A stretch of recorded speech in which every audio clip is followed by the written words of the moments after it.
cannot survive under those conditions. Straight Talk with Bill Frady. Now weekdays noon to 3. News Talk 98.9 WORD. The voice of the Carolinas. And now, welcome to Sunday Nights with Odi Fitzgerald. Live conversation and lively debate about what's trending in the Carolinas. This is Sunday Nights with Odi Fitzgerald on News Talk 98.9 WORD, the voice of the Carolinas. Now here's Odi. Well, hello there, and you're very welcome to Sunday Nights with me, Odi Fitzgerald. On the show tonight, new phone laws are coming into effect in less than a month. Oasis have reformed, and I will be joined in our Florida studio by the Glam Reaper, that is Jennifer Muldowney. We're going to be talking everything about funerals. Oh yes, if there's anything that you ever wanted to know about a funeral, make sure you stay, and Jennifer will be on live after 9 o'clock in the second hour. I want to hear your thoughts. You can get in contact with me on the Common Sense Retirement Planning text line, 800-905-0989, or you can get me on the WORD talk line, that is 800-905-0989. Also, isn't that handy? One number does it all. Don't forget, I am streaming live on Facebook. Don't forget, it's on the WORD Facebook page, my own Facebook, which is Odi_Fitzgerald, and I'm on X and YouTube as well. So you have lots and lots of ways of getting in contact with me.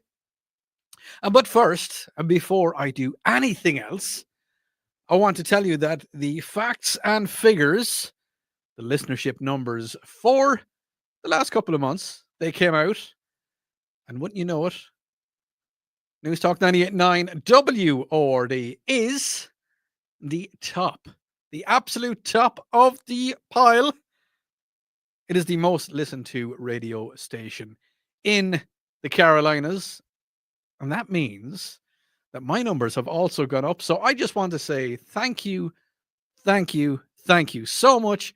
A million thank yous to absolutely everybody who has made me your part of your Sunday night. Listeners, I can't express how amazing it is that my numbers are up, and I'm very happy. I just want to say thank you again for everybody that tunes in on Sunday nights. Kid Flaccid has been on straight away. Odie, shout out to Kid Flaccid. Apparently, Democrats believe that President Trump firing that Biden stooge was an African. You think they do? You think they do? Yeah, they do. They do. Before I get into the main part of the show, I also have to say a big hello to absolutely all of the crew in the Waffle House that is on Highway 28 in Anderson. I was in there for lunch today, and they just said, Odie, you give us a shout out. And I said, you know what? I certainly will. So a big hello to all of the crew in Waffle House on Highway 28 in Anderson. Yeah, it's been a good week, hasn't it? I tell you one thing, it's been a hot week. It has been crazy warm. It was up in the 90s. It touched into 104 degrees. One of the days I was driving home and it was 104 degrees. That's serious heat for an Irishman. I talked about it last week. I did. I talked about it last week and I'm talking about it now, but it's a different thing now. Oh, yes. So just remember, for the last 16 days, not including yesterday, temperatures were up in the high 90s. It was insane. I wasn't able. I've said it before and I said it again. I wasn't able. I just wasn't able. But good news. Well, some may say good news. The farmers are definitely saying good news. I'm not, because it means I'm going to have to cut the grass again a little bit more frequently. But the next 7 days, it's going to be rain, because it's raining right now. Yeah, I know it is. It's raining right now. And it's going to be in the 70s. It's going to be in the mid to high 70s for the next 7 days. So it's going to be just a little bit cooler. Is it welcome? Get me on the Common Sense Retirement Planning text line, 800-905-0989.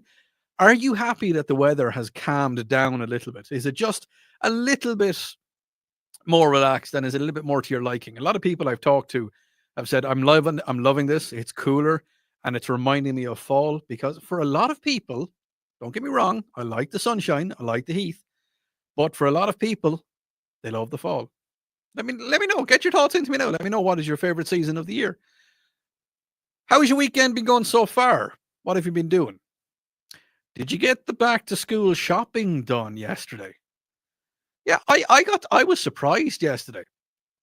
So I was in town, I was in Anderson, and I decided to go for it was one of those Saturdays, and I said I could do with a new pair of shoes, new pair of boots, or new pair of runners. Hiking boots. I like a good hiking boot, and I was just like, I could do with a new pair. So I decided to go to a few different stores and look around, and I noticed that yes, it was Saturday. It was Saturday, but I noticed that there was a lot of people out, like a lot of people, like all of the parking lots were full.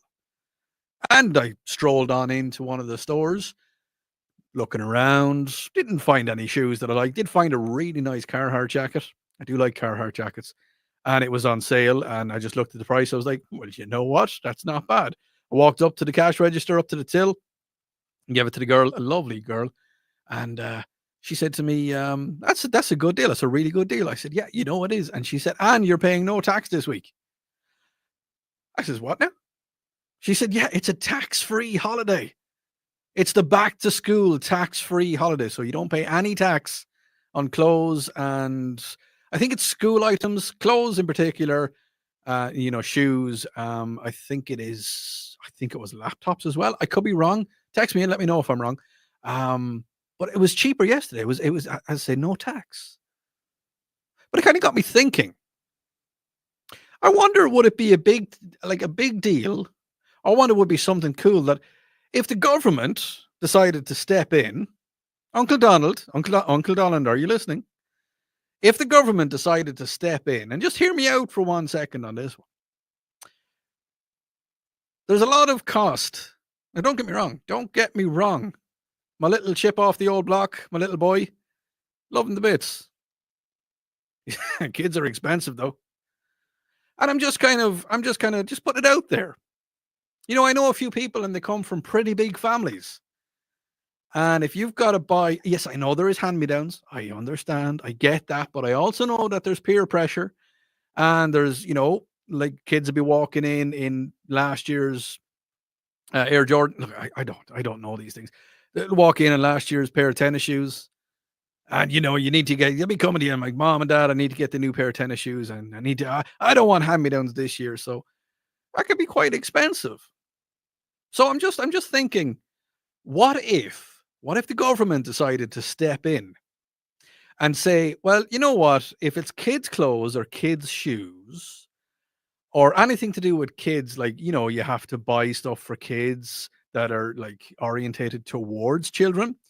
Maybe if the government was to step in and say, you know what? We're not going to charge a tax on that because, I mean, your fueling and your clothing and you're making little Americans, and you're bringing them up to be good Americans, and they're getting an education, and we got to look after them, and you got to keep. I mean, it's warm outside. They got to have hats on so they don't get sunstroke or heat stroke, and well, I mean, they need to have shoes on, and then they go to school. They got to have their shoes, and it's not like back in the day. Remember when your grandpa used to say to you, I had to walk to school in 7 foot of snow, uphill both ways, barefoot. You remember when your grandpa used to say that to you? My granddad used to say that to me all the time.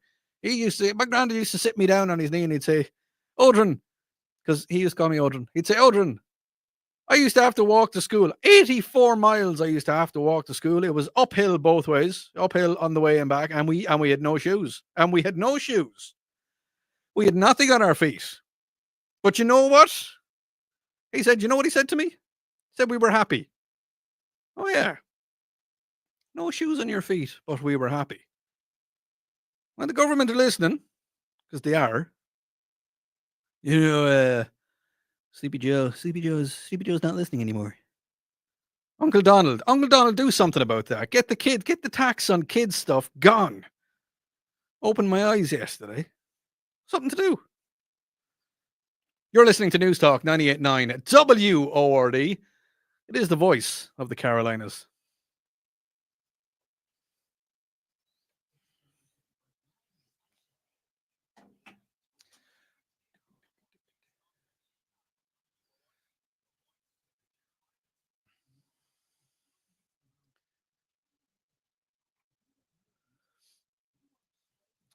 Hello, my streamers. Waffle House. Sorry about that. Sorry about putting a craving upon you. What would you eat in Waffle House? I was hungry today. Well, it was lunchtime and I didn't have breakfast. Yes, I know I should be having my breakfast.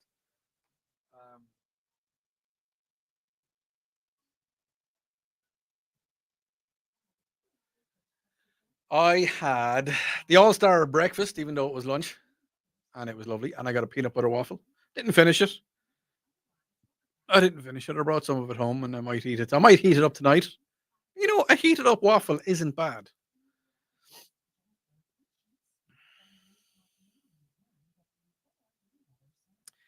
If you happen to be tuned in on the stream, give me one of them. I'll say hi. Oh, Mad World is back out. Let's go to that. What do I need to do? Need that and that. There's extra buttons pushed.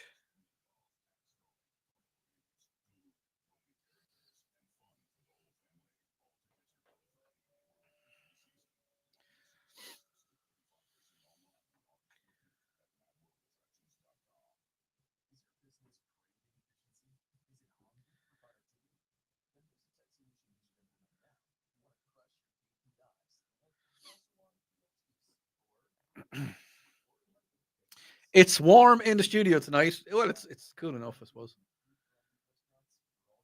Slightly warm in the studio tonight.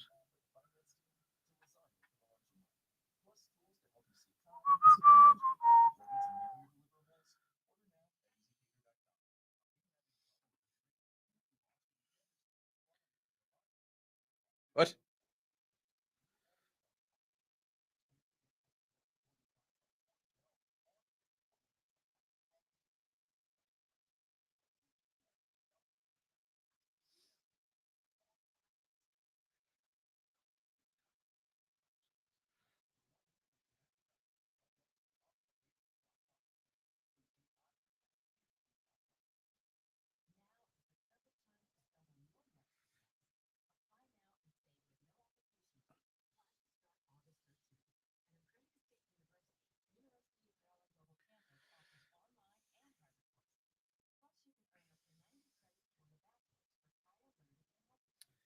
Don't forget, if you're new to the stream, I stay going on the stream.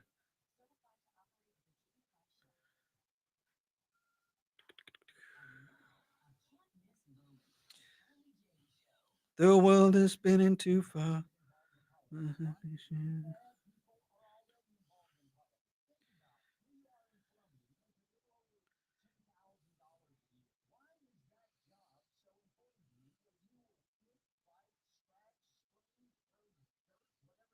Mm.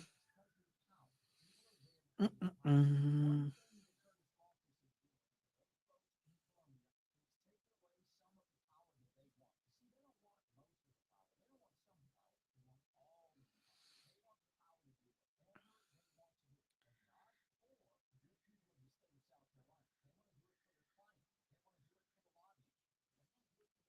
The world is spinning too fast. Yeah, as I said, oh, well, I can't tell you because I have to go back on the radio thing now.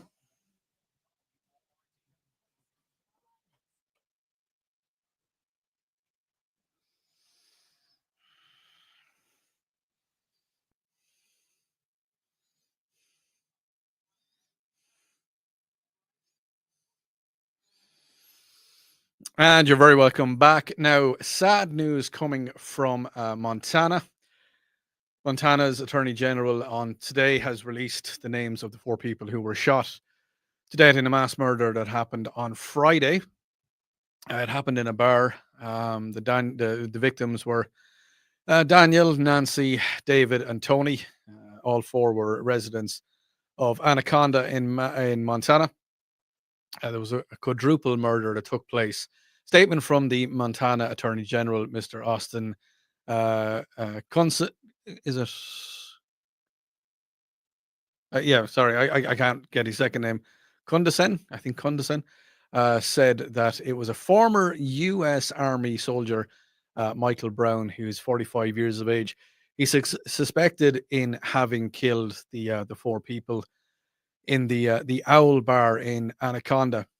Kelly was a bartender, and the others were patrons. The Attorney General has said that in a news conference today that Brown still remains at large as of today, with officials warning that he could be still armed, as well as getting around in a stolen car containing clothes and camping gear. And this is something that I have talked about previously, and it's something that it has come back again, and it's definitely something that we need to discuss. There's an awful lot of people telling me that when people leave the armed services over here. Now, first of all, I want to say to all of the veterans and to all of the people currently serving, thank you very much for everything that you do. It's not easy. I know it's not easy. Quite a few friends of mine are retired. They're veterans. I work with a couple of them. I've worked in previous incarnations with them, and great guys. But they've all said the same thing to me. Now, maybe you can tell me this. Get in contact with me. The Common Sense Retirement Planning text line 800-905-0989. When they join the armed forces, it's a case that now I'm not in any way, shape, or form defending this person. I'm not defending him even slightly. Michael Brown, he's 45 years of age. He's just 1 year older than me. And he is suspected of having killed 4 people. And again, I'm not defending anybody because, right from wrong. He knows right from wrong. But a lot of people had said to me that when they join the military, now this guy, he's this Paul Brown or Michael Brown, he has a history of mental illness. There's a history there. There's a history going back. And again, it kind of harkens back to what I was saying last week as to why, if there's a history of it, if there's an issue with it, then why is this person allowed out in the general public? Why is this person allowed to go out amongst your everyday people if there's a history of mental illness and violence? It's something that I'm very curious about. But what I was saying is that, and I think a lot of veterans will vouch for this as well, because a lot of veterans have said it to me. And I know I've meant to do a full show about this, and I will. I definitely will. I want to get in touch with a lot of veterans. But a lot of guys and girls have said to me, when they join the armed forces, doesn't matter what branch of armed forces they join, is that their civilian life is ended. Their civilian life ends as soon as they join the armed forces. Whether they go in as a kid of 18, 19, and they join any of the armed forces, I'm not going to mention, you know what they are, that their civilian life is broken down. And they get built back up as a military person. Again, whichever branch they're in, they are now in the military. They are no longer a civilian. They are held in, I won't say a high regard or higher regard, but they're classified as a weapon. They're no longer just your normal person on the street. They're somebody that is trained to kill. That's what they do. They're trained to protect. They're trained to keep us safe. They're trained to make sure that we're all well looked after, that there's no foreign invasions come to America and do anything bad. That's what they're there for. That's what they look after us for. They go out to foreign lands, war-torn foreign lands. I mean, they're in Afghanistan. They're in Iraq. No, sorry, there's not in Iraq at the minute. They go out to Afghanistan, Israel. There's Oman. There's a base in Oman. There's bases all around the world. And that's what they do. But when they finish their time, after their 4 years, if they do 4 years, or if they make a career of it, and they come out of the military, or if they're discharged on a medical problem, a friend of mine, he lost a leg. He lost a leg in Afghanistan. He came home and they gave him a prosthetic. They look after him. The VA look after him a lot. He's well and truly taken care of. But he said he has changed. Because as soon as he came back to civilian life, it wasn't turned around again. Nobody taught him how to stop being somebody in the military and how to be a civilian again. Is that something that we need to do? No, I'm not saying, I'm not forgiving. I'm not justifying what he did. I'm 100% not. The man committed murder. Supposedly he committed murder. 4 people. He is a suspect. On the stream, Odi, if you're in the US military, if you're a military vet and you commit a murder, you cannot be buried in a veteran ceremony. And right enough it should be. Right enough it should be. After years of whining, Democrats finally forced the closure of all the insane asylums back in the 1980s. Now our streets and prisons are the de facto insane asylums. It's barbaric for both the crazy people and the socially at large that comes in on the stream as well.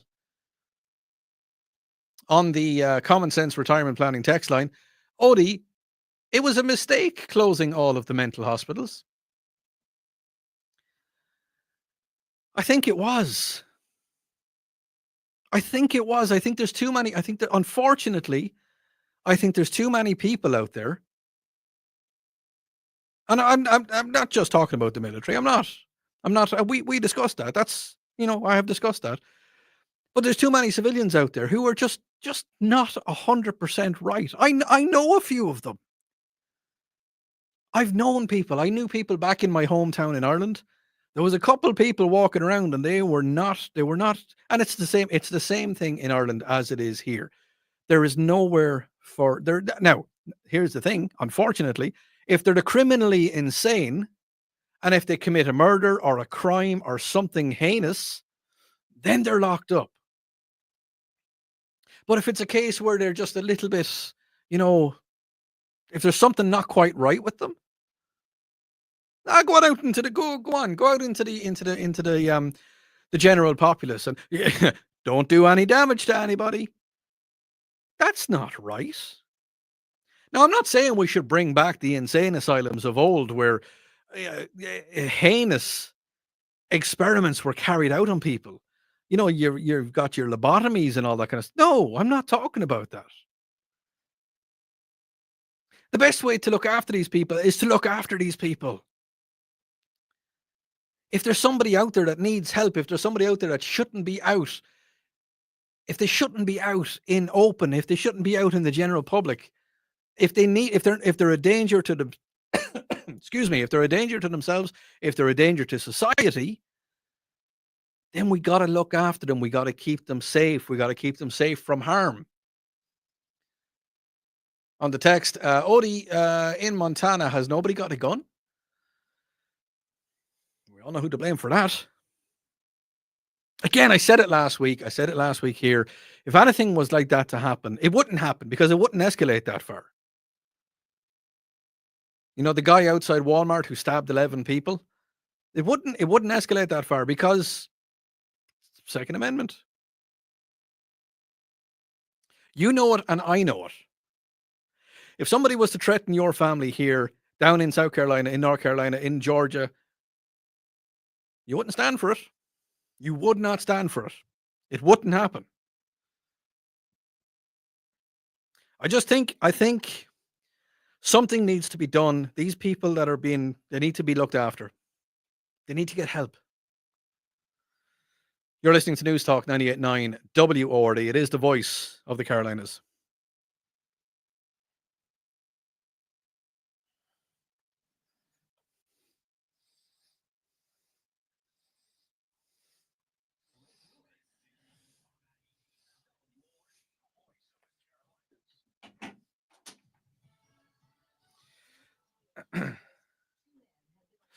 Sorry, guys. Yeah, I got a little bit heated on that one because it's just, yeah.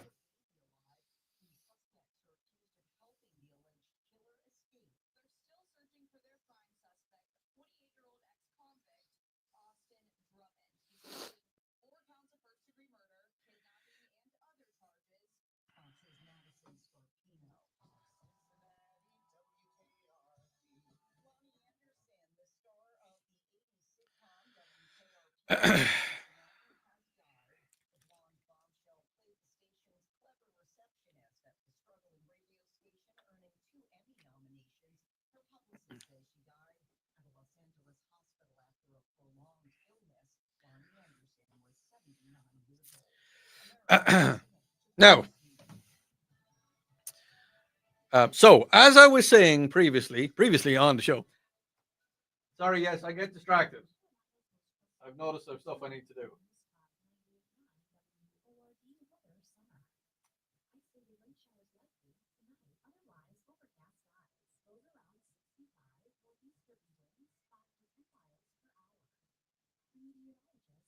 Yes, as I was saying previously, if you're new to the show, if you haven't tuned in before, I keep the stream going throughout. So the stream does not stop, it keeps going all the time.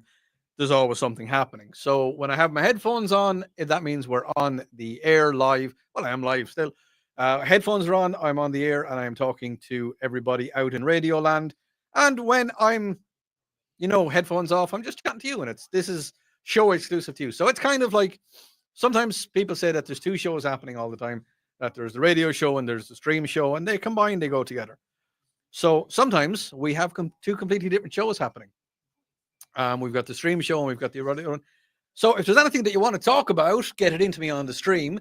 Even if you just want to say hello, let me know where you're listening from, and I will say hello back, or not if you choose to, if you say, don't read my name out on air, I won't. Well, that's typically how the show works. You're kind of getting the background or the backstage access when you're listening on the stream. I'm currently watching The Big Bang Theory. It's on air, or it's on the TV screen there beside me. You can see it there in the there in the reflection.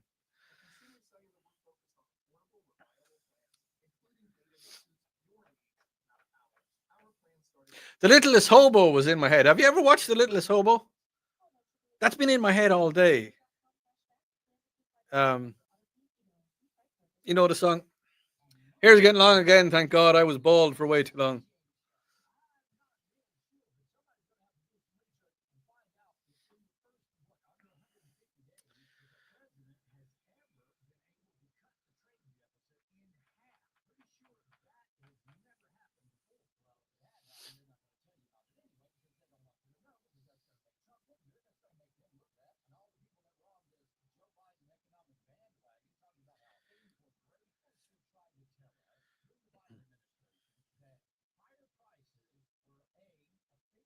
I have no idea what I'm watching on the screen now. It's a little bit crazy.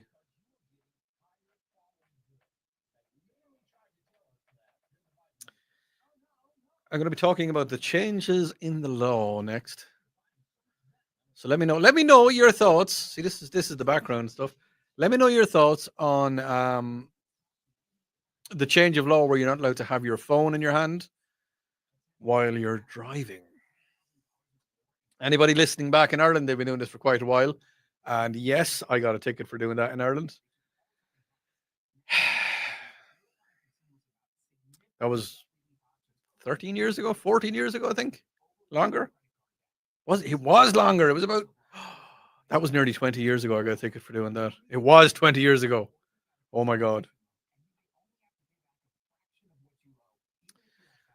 Oh, did anybody watch the new Jason Momoa film or TV show? Lord of War, God of War, something of War. It's about the Hawaiian Islands. Kind of good. Kind of good. Shall we do radio?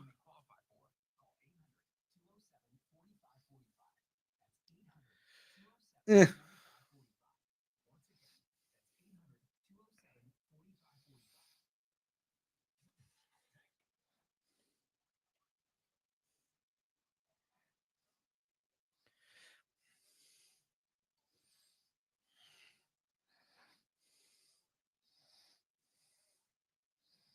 And you're very welcome back. Now, we were talking about insane asylums just on the last segment there. I'm just going to finish it up with this one. Odi, as barbaric as it sounds, a lobotomy is still probably better than stacking up murder victims like firewood. and locking the killers in cages for the rest of people to see. Yeah, yeah. I still lobotomies. Just that kind of scares me a little bit. I've. Don't ask me why I researched it. Seriously, don't ask me why I researched it. But I've got curiosity when it comes to a lot of things, and I heard the word lobotomy a lot, and I looked into it. I look into it, but I saw how they used to. And no, definitely not. Now, do you know that the law is about to change? Your driving law is about to change. Are you aware of it? Has anybody told you? I think Charlie was talking about it a couple of months back. I think he was. I'm not too sure. But yes, in South Carolina, where you're listening to us, and in North Carolina and Georgia, but the rule is already in Georgia. Excuse me. In South Carolina, the new hands-free law is going into effect on September the 1st of 2025. As you know, we are now in the 3rd of August, so it is less than a month. It's going to be prohibiting drivers from holding or supporting a mobile electronic device while driving. So this means that you're not allowed to hold your phone up to your ear anymore. If you're tuning in on the stream, you will see exactly what I'm doing. Holding it up to my ear, not allowed to do that anymore. I'm holding it to a headphone, but however, you're not allowed to put it on your rest it on your shoulder, because some people rest their phone on their shoulders. No, don't do that. Don't rest your phone on your shoulder. You're not allowed to even have it on your lap. You're not allowed to have your phone on your person unless it's in your pocket and away from, probably not even in your pocket. Let me look at this. Holding, supporting, resting as part of your, not just your hands. You can't have it resting on your body at all. You can't have it visible to you. Okay. Unless you're using a hands-free device. Now I'm going to go into this hand-free accessories, devices like earpieces and headphones and wrist-worn devices used for voice communication are permitted. Navigation and dispatch systems, drivers can use GPS for navigation or access data as part of a dispatch search, as long as they are not holding the device. Don't hold your device. Now, sometimes some emergency situations like summoning the emergency services assistance is allowed. But in all fairness, if you're driving along and you're on the phone to 911, chances are if there's a cop in the area, he's going to be so just just look at, use your common sense on this one a little bit. But don't use your phone when you're driving anymore. Not only is it up to your head, the law also restricts reading, writing, and sending texts. Now, I'm not pointing any fingers, or I'm not pointing any blame at people, but how many times have you been driving down the road and you've seen someone with their phone and they're staring at their phone screen? Get in touch with me. Common Sense Retirement Planning text line 800-905-0989. Talk to Odi. Oh yeah. How many times have you today, this in the last 24 hours, I was driving home from somewhere, may have mentioned the eating establishment earlier on, and there was I'm just going to say, there was a young lady driving towards me. Now, we were in a slow little built-up area, driving towards me with her phone. I could see the top of her phone in the middle of her steering wheel. She was either texting somebody or Snapchatting or whatever the kids to be doing these days. She could have been ticking, anything, while she was driving. She nearly got a very up close interview with Odi. And she did. At the last second, she saw me, possibly because my lights were flashing and I was, using the car horn. And I was stopped. So yeah. Don't be texting when you're driving. Don't send emails or any other forms of digital communication when driving. Violations will result in a warning within the first 180 days. So if you're doing it in the first 180 days, and if you're caught, just don't do it, okay? If you're caught, you're going to get a warning. And then after that, There'll be fines and potential license points for subsequent offenses. Send me a text. Don't do it if you're driving. I'm going to have to start saying that. If you're tuned in, don't text me when you're driving. Please don't text me when you're driving. Listen, Odi does not want to be responsible for you getting points on your license or getting a fine. No, not even slightly.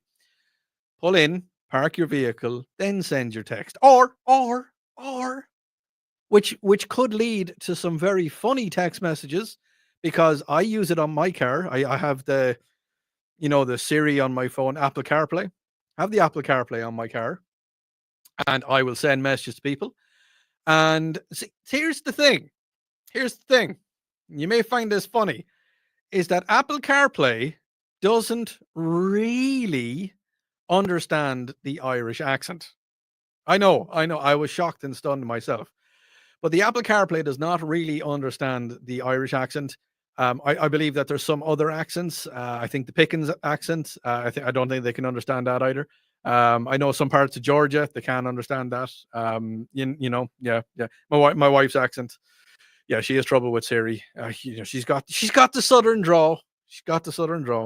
And when I'm talking on Siri and I'm sending a message, when Siri reads it back to me and I hear the grammatical and the word usage mistakes, I laugh quite a bit, which actually could really be a form of distraction when you're driving. So maybe I shouldn't be using that either. How do we actually go around sending text now if you're not using your hands free or whatever? Well, you can lawfully park and stop, which means you can pull in somewhere. The law does not apply when the vehicle is not in motion. Now, again, that could be a little bit of a gray area, because if you're on the road, so I got to find this out. I need to talk to some law enforcement. If I say, and I know there is law enforcement people listening to the show. Law enforcement people, get in touch with me. Get in touch, and if it's the 3 or 4 law enforcement guys that I know, text me directly. You have my number. If you are in traffic, if you're stopped at a red light, is that considered your vehicle not in motion? I'm just curious. I'm asking for a friend. That's what I'm asking for. On the text line, Odi, I agree with you. But what about the cops on their laptop running your tag number while driving? Does that not do it automatically? I'm just asking. Do the cameras on the front of the vehicles, because all the cameras on the cop vehicles, do they not check your tag while you're driving? When they're driving behind you, and am I the only one that does this? When a cop, like a sheriff's department, a sheriff or a deputy or a police officer or a highway patrolman or highway patrol woman are driving behind you, do you ever kind of like turn into the world's safest driver? Your hands at 10 and 2 on the wheel and you're driving at the correct speed limit and you're doing everything. Does that happen? Do you do that? Do you? Is it just me? Is it just me that does that? No. And no, don't get me wrong. I drive correctly. I do. I drive correctly. Odi, strangely, I remember this same no text while driving law passed in South Carolina over a decade ago. It was never enforced. Wonder what happened. I think the law is still there, Texter. I think it is still there. Let's see what's on the stream. Odi, I drive and see, I have your name now and everything. So yeah. Odi, no, I don't care. I'm going. Okay. Well, you be a rebel, so that's fine. Odi, back in the 70s, I saw a man reading a magazine while he was driving a pickup truck. It has a bumper sticker claiming that nuclear power plants were dangerous.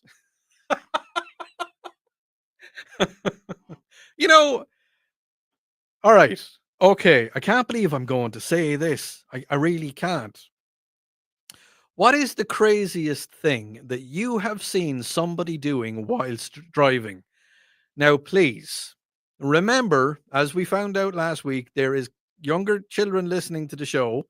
They should be in bed. Yes, I know they should, but there is younger people listening to the show. Okay. Whilst it will give me a good giggle and a good laugh, And all the truck drivers, I know what you've seen. I know the stuff that you've seen. We're not going into that. No, we're not.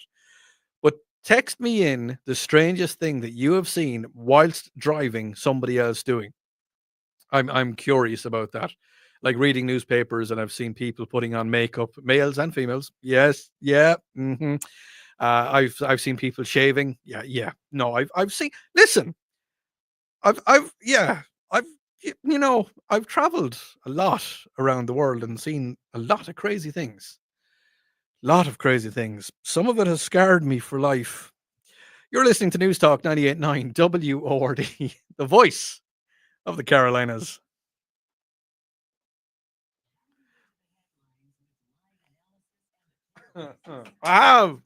I've seen people doing exactly what you know I'm going to say they were doing.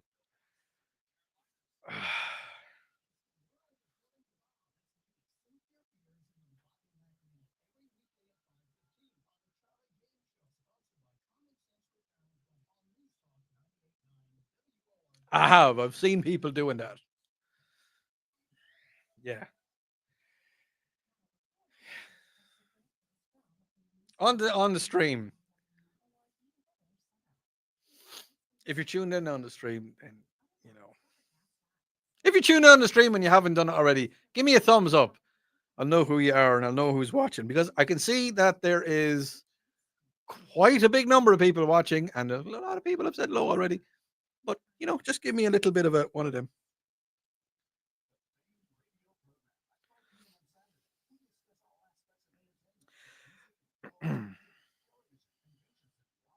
Okay.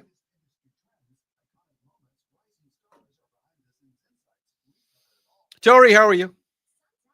Lisa? Hi. Elizabeth?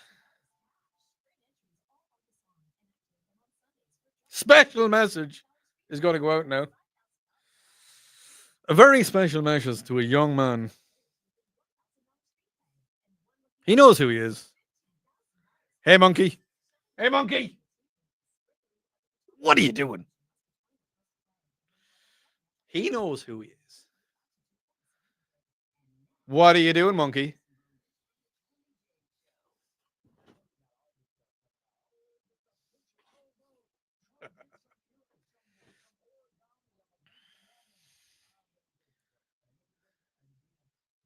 Oh, man.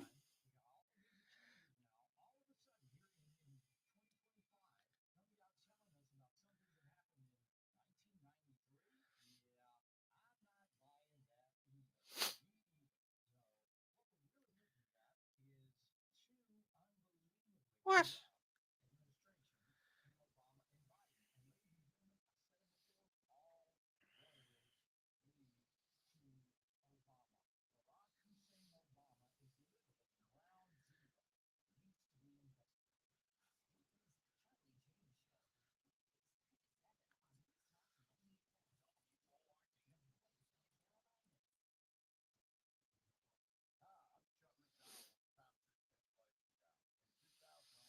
Imogene, how are you?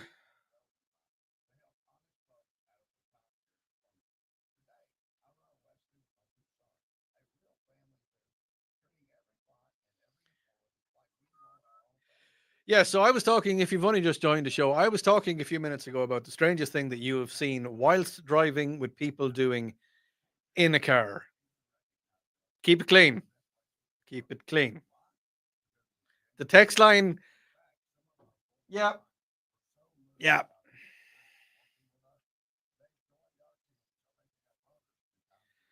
Yeah. Yeah.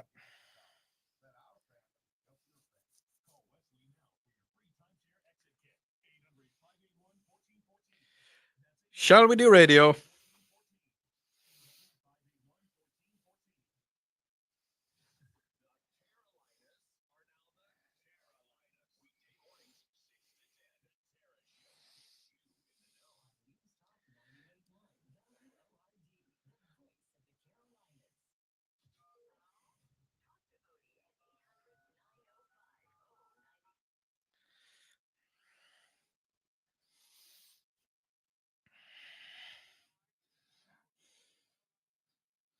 You see, Earlier on, I asked you to tell me what is the strangest thing that you have seen somebody driving in a vehicle beside you doing. Yeah. So Tara's going to come in tomorrow morning. Okay. Tara's going to be here at 6 o'clock tomorrow morning, and she's going to be looking through the text messages. And I'm probably going to get a text from Tara saying, "What were you talking about?" So this is just a little sample of what I've seen. This is just a sample of what people have seen whilst driving in their vehicles, driving in their cars, truck drivers, lots of truck drivers, on the stream as well. Yes, okay. Remember, I told you to keep it clean. You didn't listen to Odi. No, you didn't listen to your Uncle Odi. So here's a little taste. Odi, I have seen people putting on makeup also. Odi, I have seen people popping zits in traffic. It's a good place to do it. Odi, for some reason, and I can't understand why is it that men feel the need to pick their nose when they're sitting in traffic? I'm going to hold my hand up on that one as well. Look, it's a terrible habit, but sometimes you just need to clean your nostrils. Just throwing it out there. Odi, excuse me. Odi, I saw a man who was eating soup or cereal while he was driving through Asheville. Why would you eat? Why would you try to eat cereal when you're driving your vehicle? Excuse me. I know if you're running late to something, you just don't try to eat soup or cereal when you're driving in your car. So I'm just going through. See, I'm having to read them slowly because there's a lot of yes. Here's the thing. Can you not wait until you get to your destination and then, do the adult thing? Yeah, because that's coming in a lot. That's yes, all different types. All. I could write a Karma Sutra book from what I'm listening or what I'm reading at the minute. Lots of it is putting on makeup, popping zits. Brushing his teeth. Okay, brushing his teeth. Odi, I saw a girl with 2 mobile phones up to her head. Okay. Odi, can't read that one. Odi, no, we can't read that one. Yes. So pretty much that's pretty much that's what people do when they're not driving. They're yeah. I'm not going to say it. No, not going to say it at all. Now, sad news coming from New Zealand. There has been a woman arrested for the child neglect after a bus driver had discovered a 2-year-old baby girl alive in a suitcase in the luggage department of the coach. It says coach here. It's like a big bus. The bus driver noticed movement in the bag during a stop in Kiawaka, which is in north of Auckland, after a passenger requested access to the luggage compartment. The woman is now facing charges related to the incident. See this, I can't really understand why, and again, it kind of goes back to people that have mental disorders, because I mean, why would you put a 2-year-old child into a suitcase? I mean, there's something amiss there. But it reminded me of something. You've heard of Daniel's Law, haven't you? Daniel's Law was signed into law back in 2001. It was named after an infant boy who survived after being buried in a landfill. It was in Andaleen County. It was just soon after his birth. Nurses named him Daniel as he was recovered at the hospital.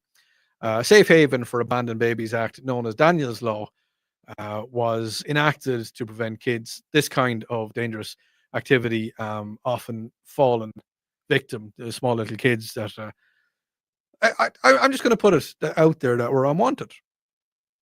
Well, if and here's the thing. Okay, so I believe every child needs a chance. Every child deserves a chance. And every child before they're born deserves a chance. But I'm not going to go into that. Not going into that one tonight. But every child after they're born deserves it, and before. But every child, I'm just going to put out there, every child deserves a chance.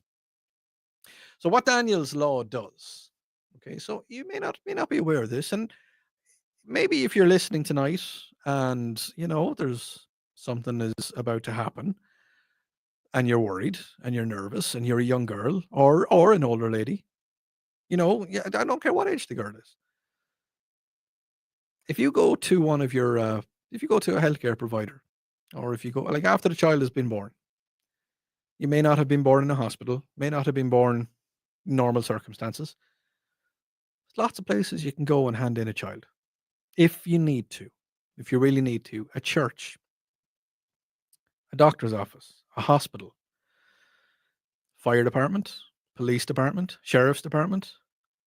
These are all very trustworthy people, extremely trustworthy people, and you've nothing to be ashamed about. You've nothing to be worried about. You've nothing to feel bad about. If you feel that you're not able to look after or care for a child, go to one of these facilities. There's going to be no questions asked. You know what? You know the question they're going to ask if they do talk to you, which they probably won't, and they might. More than likely, they might. They're going to make sure that you're okay. They're going to make sure that you are looked after. The child, I can sit here tonight at 8:57 on a Sunday night and tell you that if you bring one of these babies, newborn baby, to any of these places, that child is 100% going to be taken care of. It is going to be looked after, is going to be taken care of. They're going to want to take care of you also. All the ladies out there who have had kids, they know what it's like. Changes in the body. Changes, it all happens. There could be some excess bleeding. There could be a lot of things. There could be an awful lot of things that you might need a little bit of help for. So if you're struggling, if it's a small little baby and you're not too sure what to do with it, go to any of these places. Seriously, go to any of these places. They're going to look after you. They're going to make sure that you're okay. They're going to make sure that the baby's okay. There's nothing to be afraid of. No, seriously, honestly, I promise you on this one, there is nothing to be afraid of if you need to go with Daniel's law. Because remember, at the end of the day, all any of us want is everybody to be safe and healthy and looked after. And we want little kids. It's not their fault that they were born. It's not the kids' fault that they were born. Not even slightly. And the reason I'm so behind this is because I was adopted at birth. A small little boy, small little tiny little Odi. I was adopted. Completely different circumstances. Not going to blame the Catholic Church. Probably should. If you've listened to my show, you know all about it. You do. You'll know all about it. When I come back, I'm going to be talking to the Glam Reaper, who's joining me in our Florida studios. You're listening to News Talk 98.9 WORD. It is the voice of the Carolinas.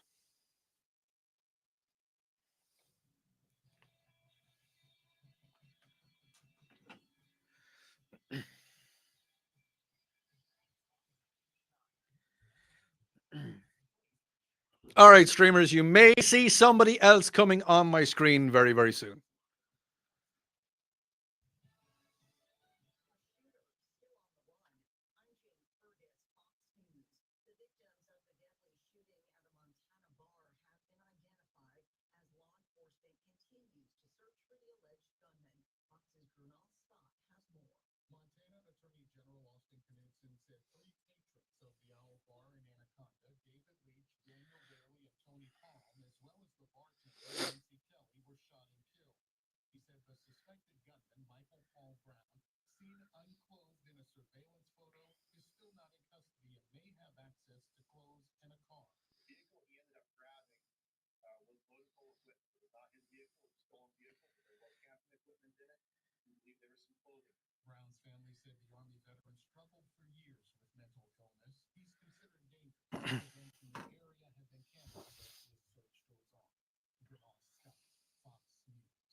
No. Wanted for a quadruple murder in Tennessee. We now know investigators' prime suspect in these murders, a 28-year-old ex-convict, likely did not act alone.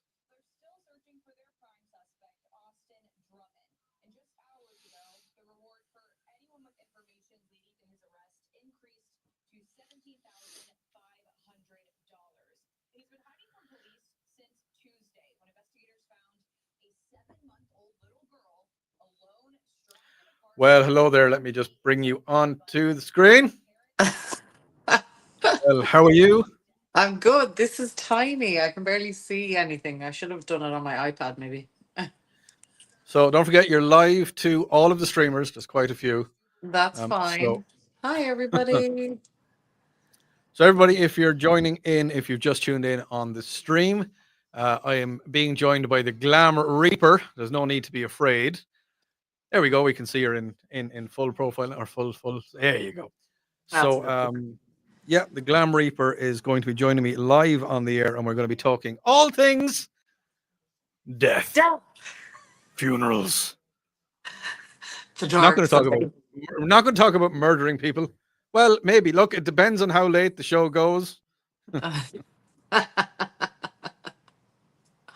don't like this all kind of.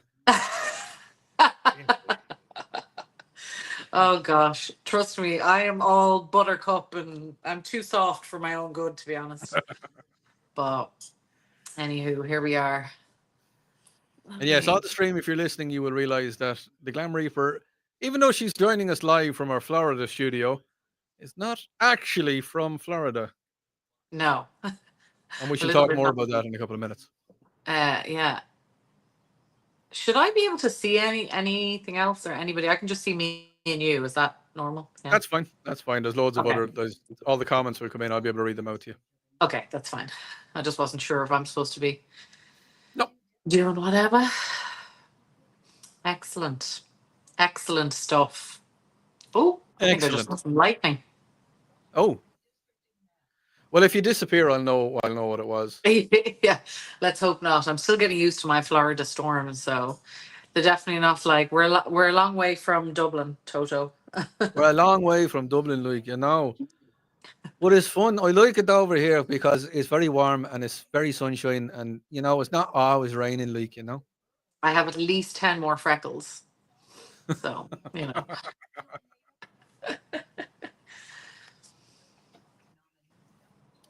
All right, give me 1 second. I have a few things to do here, and we'll get back to you. No worries.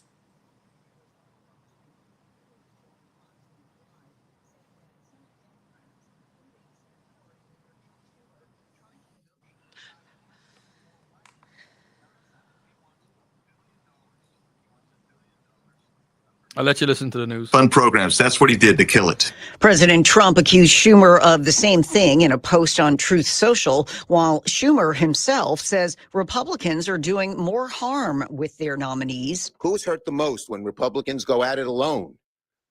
Actually, it's the American people.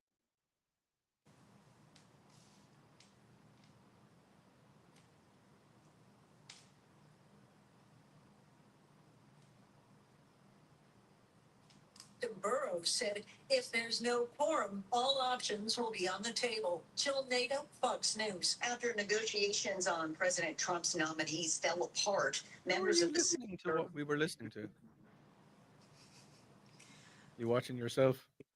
No, I'm on the live. I'm on the website. Oh yeah. That there's a wee bit of a delay on that. Yeah. That's why I was waiting till exactly the right time to log on.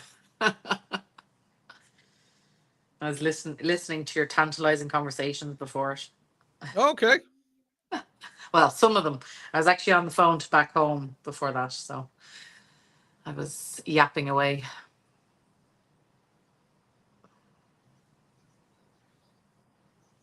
All right, about 30 seconds, all right? Okie dokie.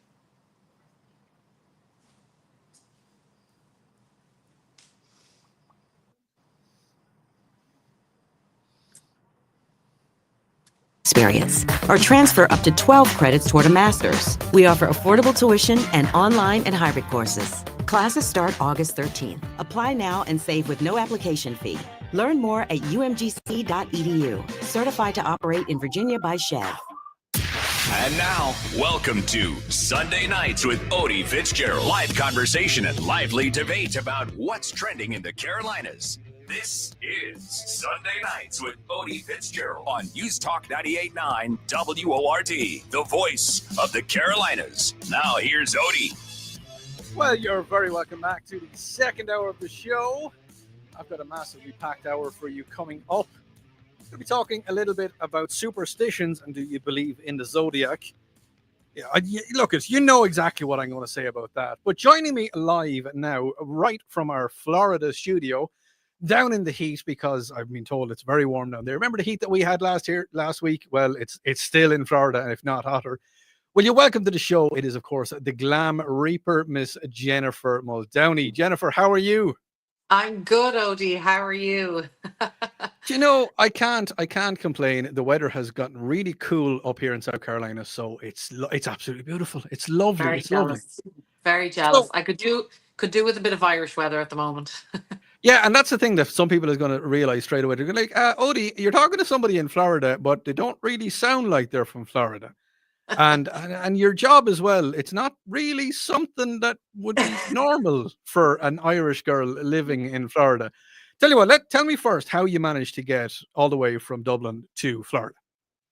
Yes. Well, thank you very much for having me, first of all. No problem. Yes, I have come. I'm a long way from home, as they would say.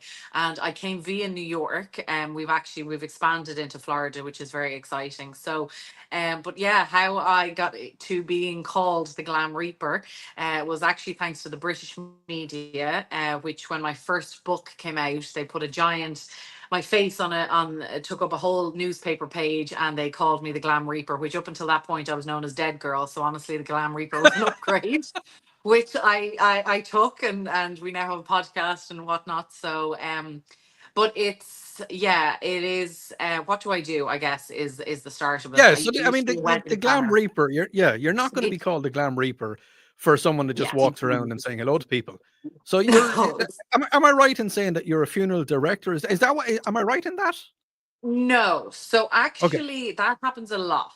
So no, I am not a licensed funeral director. What I actually am is two things. I am a celebrant and a memorial planner. And a celebrant is like a priest, but not a priest, or a rabbi, but not a rabbi. So somebody who officiates or MCs, master of ceremonies of a funeral. And I specifically only do funerals, even though I've been tempted to come back to the wedding industry a lot, but specifically just funerals. And then I'm also a memorial planner, which is like a wedding planner, but for funerals. So very much just in the dark side of events. Used to be a wedding planner, but two friends of mine passed away back home in Ireland. This is 16 years ago now, when I was a spring chicken. And it just got the old hamster started going, and I thought I was grieving my friends. Obviously, I was logistically looking at, we were in a church. This is back in Ireland, so it was, we're always in the church, raised Catholic, and I thought this isn't how I want to go necessarily, even though I am Catholic. And then just it was my first dealing with the fact that I was not immortal, and the fact that it wasn't an illness or age that took these people. They were in their 20s, and so it was a shock to the system. So yeah, so it is something that we all have to go through. I mean, it's inevitable. We will at some stage we will all either be in a pine box, or we will be looking down a hole, or going into a big oven. I mean, it's what it is. It's what it is. There's more, Odie. There's more. Okay. So you could either get composted, or there's water cremation as well. So it's not just burial and cremation anymore. There's cremation now by fire and cremation by water. See, and I didn't think I was learning anything. The Glam Reaper is joining me to tell me all about what she does in the whole death process. Is it a thing that people get too overwhelmed when it comes to celebrating a loved one's life and looking after them during death? Is it something that it's just it gets completely overwhelming, and they don't know what to do or who to turn to? Yeah. So Nearly everybody gets overwhelmed at some point. It doesn't matter who you are. Like, even for me, I obviously am a memorial planner. This is my job. But I Mhm. know, thankfully, both my parents are alive. But I know that when my parents pass, that it's going to be left to me to organize their funerals. And I know I'm going to be grieving way too much to deal with it. So what I have, and there's a free pre-plan on my website. You can buy them as well online. I think they're on Mhm. TikTok, whatever. But there's a free pre-plan on my website that if you fill it out and just give it to a next of kin, put it in your safe, just put it with all your other documents, that it literally means that, because I've done one with my own parents, that when they pass, because there's no if, unfortunately, none of us are getting out of this alive, not even Donald Trump or Elon Musk, none of us are getting out of this alive. It doesn't matter.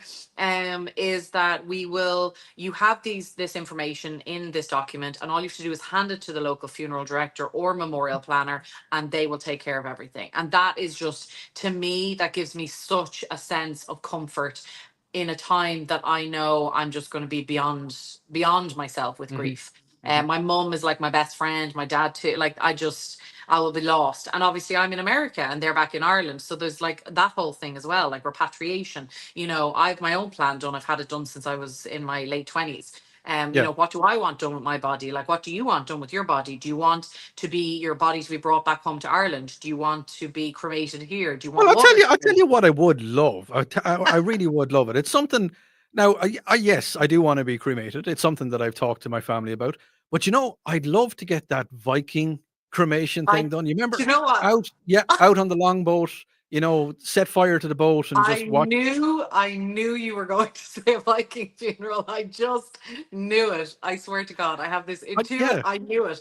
So interestingly, I mean, obviously, very interesting thing about America, and I don't need to explain this to your listeners Hmm. because they will know this more than I do. I found this so unusual coming over here is that each state has different regulations, right? I don't know why it's Hmm. called the United States in some Oh respects. no, yeah, no, we've talked about it so Each many times. Yeah, yeah. yeah, each Everyone's different. state is extremely different. And so I've Hmm. obviously had to learn, because not all of when I was based in New York, not all of my clients were from New York or wanted their disposition to happen in New York. So I work with local funeral homes and licensed funeral directors to make whatever I need to happen. Um, so in New York, actually, there was a young girl, unfortunately died by suicide, and her last wish was to have a Viking funeral. Right. Now we literally got a casket, a handmade casket made into the shape of not a Viking ship, obviously, but like a Hmm. Viking shaped casket. And she was very creative, and we had her material sewn into the casket where her body would lay. We had soil put in with her body. And we turned a venue in New York into basically like a jungle. So we had a butterfly release, we had all these incredible things. Now, is that to say that everybody should do that? No. Do I work a lot of high-end funerals? Yes, I do. Like, not everybody is going to be hiring an event planner or memorial planner for their funeral. Hmm. But that's why I made my pre-plan document free. This is for everyone. It's just, when you're alive and you're healthy, do what you can to prepare for your own guaranteed death. Unfortunately, it Yeah. could happen tomorrow, it could happen in 50 years. Who knows what health and medical science is going to bring? Maybe we'll all live for another 100 years, who knows. Well, you never know. You never know. But it's coming. Yeah, and it's coming. And the best gift, let me tell you this, if there's one thing to like drive home to all your listeners, is the best gift you can give to your loved ones is having pre-planned your own funeral. Yeah, because it takes a lot of the pressure out of them. It's It takes all of the pressure. unbelievable. I have had to do funerals for one person, for two different siblings who could not agree on the service. It's Yeah, devastating. I can imagine Absolutely it gets devastating. Yeah. um tell you, Jennifer, do you want to hang on? I got to take an ad break. Do you want to hang on? And when we Yeah, come back, of we'll course. see. Right. Well, when we get back, I'm going to be talking more to Jennifer about the whole funeral planning, because there's a lot goes into it. Get your messages, get your text in if you have any questions that you want to ask Jennifer. Common Sense Retirement Planning text line 800 905 0989. You are listening to News Talk 98.9 WORD. It is the voice of the Carolinas.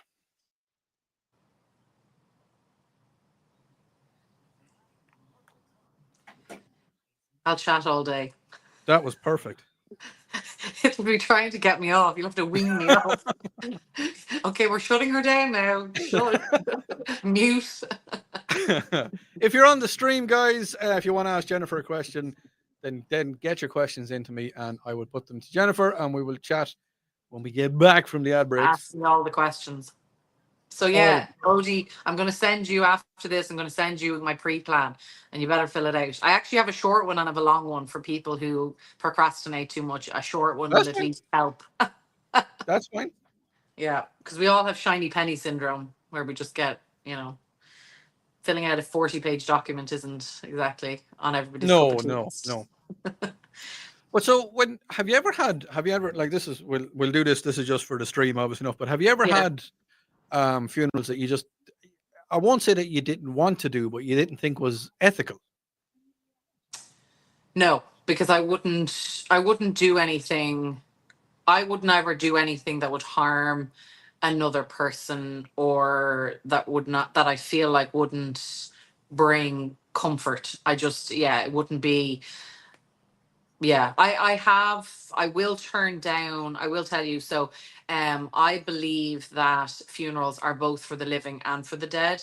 Okay. I believe that they should be a very personalized tribute to the deceased, but also they're supposed to be healing for the living. And if I feel like, I've had some people come to me and say, oh, we want a party, it's to be a celebration of life, which celebration of life is a term that's kind of been thrown around a bit too much. And some people are like, I just want a party, I don't want any tears, I don't want anything. But to me, that, like, for me, my job in some ways as part therapist, is to help bring you through, like, hold your hand through this really tough time, and to be the best friend that you never wanted to need, and hopefully don't sort of see again after this, because everyone stays alive. But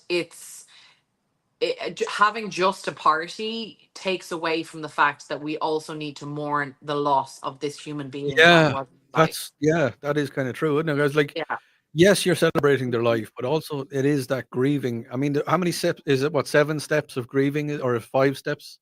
Yeah, well, that's the whole steps things, the Kubler-Ross, that has been that's up for debate many times. Oh, okay. Well, because actually those steps were actually not necessarily meant for grieving. It was specifically to do with grief in hospital environment, and it was specific. It wasn't necessarily to do with bereavement. So there's a lot of sort of debates about that now. And plus, with digital, with online, there's so many different facets now as well, and also grief is not linear. It's just not. No, it's not. You and I, like, my TEDx talk was about this. You and I will grieve differently. Me and my brother will grieve our parents differently. Like, everybody goes through their journey their own way, and there's no hierarchy of grief. We all just, it's our own journeys. It is different.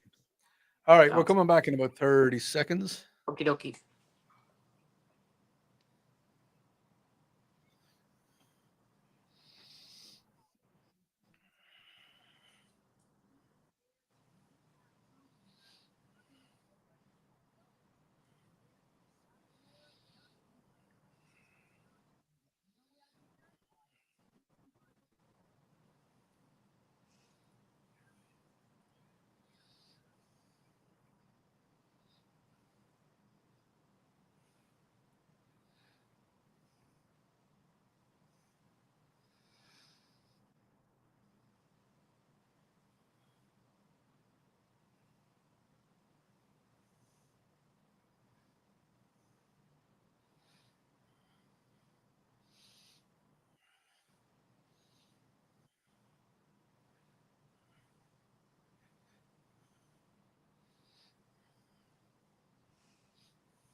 And you're very welcome back. Now, I am talking currently to Jennifer Muldowney, who has been affectionately known as the Grim Reaper. She's telling us everything a little bit about what happens after you die, and how to look after your people, and how to look after everybody. Jennifer, we were chatting about the pre-planning, about what was happening when you do pass away, that you give all your information to you give all your information to your loved one before you pass. But I want to ask something. We'll go on to something a little bit different. When someone passes here in America, it's hugely, vastly different to what happens in Ireland. And I've noticed that I've been to a few, unfortunately, and it's a fact of life, unfortunately, I've been to a few funerals here in America. We treat the dead a little bit different here in America than we do in Ireland. So what I'm getting with that is, at an Irish wake, you'll hold the person's hand, the deceased person's hand. You'll kiss them on the forehead, make the sign of the cross on their forehead, and we're brought up doing that since we were 5 or 6 or 7. And I noticed I went to a funeral here of a retired vet about maybe 2 years ago, and held his hand, made a sign of the cross on his forehead, and people were looking at me, and they're like, "What's Odie doing? Why are we doing this?" Have you noticed any other little differences like that? Yeah, it is quite different over here. That's what in some ways, I didn't realize it at the time. I've been doing what I do for 16 years, but what I've realized is it's almost like the Wake 2.0 is kind of what I'm doing. It's like taking the old school wake and modernizing it, because I'm bringing back in food and drink and mourning and celebrating somebody's life. So like what we were so good at with funerals in Ireland is we mourned. We had the banshees and the wailing, and we were dramatic with it. We Let's be were, honest. we definitely But were. we also laughed, exactly as you said. We held their hand. We weren't afraid of the physical body. We knew that life and death was a circle of life, and we ate, food around the corpse. We drank. We laughed. We sang. There were so many different rituals, incredible stuff. And I actually interview a couple of Irish funeral directors and a funeral goer on my YouTube channel if you want to check it out. A But funeral it's goer, a funeral a goer. funeral goer, yeah, he's one of my Okay. favorite clients. He hasn't become. He's a pre-planning client. I must be. He's 89 years of age. Frank Crummy. He's if you watch one video on my channel, it's that he talks about like eating as a kid, eating a bag of chips over the corpse, and of course, like a bag of chips, which is fries, only French fries, yeah. proper chips, proper French Mhm, fries. mhm. Sorry, guys. And like how that was such an exotic, thing back in rural Ireland. And he said, one of the chips fell in on top of the corpse, and he said you just went in and you dug the chip out because you never got it. You know what I mean? You didn't have this food. Whereas when a funeral happened, it was like a wedding. The good whiskey was brought out, all of the Mhm. good stuff was brought out. Um, Whereas over here, it has become quite sanitized insofar as obviously there's corporations. I've worked with them. There is huge corporations that do it. It's like a Starbucks, and they have Yeah, multitude of funeral homes, and there's rules and regulations. And I mean, in Ireland, you don't have to be licensed to be a funeral director. You and I right. could go home and set up a funeral home right now if we wanted to, if you fancy. No, no, no, no, no, no. Can't do that. But Look, I'm okay with them. I'm okay with people that have yeah, deceased, but no, no, no, but no, no. you don't want to set up a funeral home with the Glam Reaper? Are you crazy? Uh, But over here, again, state by state, it's like a country to country. It's very different, right? So, each state, but the majority of them do require you to be licensed to be a funeral director, right? And so there's different rules and regulations, and there's even rules in each state as to whether you can have food in the same room as the body, and whether you can have alcohol in the funeral home. All of these kind of rules and regulations are different state by state. And it just really sanitizes the whole thing and sanitizes the experience. And I think people are now, I think this last decade, you're starting to see people claim back what we did historically. Because as you know, I'm sure from living over here, the amount of people who say to you when they find out you're Irish, oh my God, my great great grandfather was Irish. So, mhm. they came over with the same things you and I grew up with. They came Yep. over with that. And it's just slowly gotten lost generation by generation. So it's very interesting, and I guess what I'm trying to do is bring it back. And there's a lot of like green burials, green graveyards. You've got this So the what's a green burial? What's from a normal to so a green one? effective. I mean, it's different again in different states, but it's doing it's burying with as little impact on the environment as is physically possible. So like you're not going to use one of these highly varnished, mahogany caskets. You're going to go maybe for a pine box, that hasn't been varnished, or nothing at Mhm. all. Maybe it's just, you're wrapped. Um, there's so many different options. You've got like water cremation is being sort of touted as being more environmentally friendly than flame cremation. Composting is a huge thing happening. You know, it just got approved in New York State at the start of this year, but it hasn't. We don't have a facility there yet. But all of these green options are happening, and then there's green graveyards, which is where, you know, a tree might be your headstone, stuff Oh, like that. okay. Like Okay. there's forests happening that are memorial forests. And then there's like pets, you know, a lot of people, especially nowadays. This is something you and I both agree with, where, you Hmm. know, our pets are so important. And so, you know, we might want to be buried with them, or we might want to be cremated with them. And it's something I facilitate too, is we do pet funerals. Right. We have pet loss. Yeah, it's you know, people are evolving, and it's about evolving with them, and it's about not losing the things. Like, in Ireland, we do funerals well, right? And so it's Yes, like, we do. how do we take that but bring it into modern day, right? Because we do need the rules and regulations as well, because there are unfortunately cowboys in every industry. I mean, I don't know if any of your listeners watched The Mortician on HBO. I mean, an There is, absolute, yeah, there's different people. So I'm going to go I'm to the told. text. Yeah, no, I'm going to go to the text line. I have a few different, I have a few questions. I'm going to Uh-oh. just one thing that came in. Tell Jennifer thank you very much for everything that she does. Somebody used not your service, but somebody very similar to that. It made everything go very, very smoothly. Another person says, ask Jennifer, is it okay to just dig a hole out the backyard and pop somebody into it? It's probably not. Probably. I mean, I want to save money doing that. I have one here. Jennifer, what was the hardest funeral you've ever had to do? Oh, well, that's a good question. That's a very good question, and one I get a lot. And I'm going to tell you, there's two parts to it. There's one. The first part is, it is never nice. It's never nice to do, honestly, any of them. They all upset me and get me in some way, shape, or form. But doing services for children who have died by Oh, yeah. suicide Yeah. is Okay. horrific, and it feels so wrong, and it's so frustrating, and you just see the people left behind. Like, I've shivers already just talking about it. Yeah. It Yeah. just, It it's no, it has to be. inexplicable.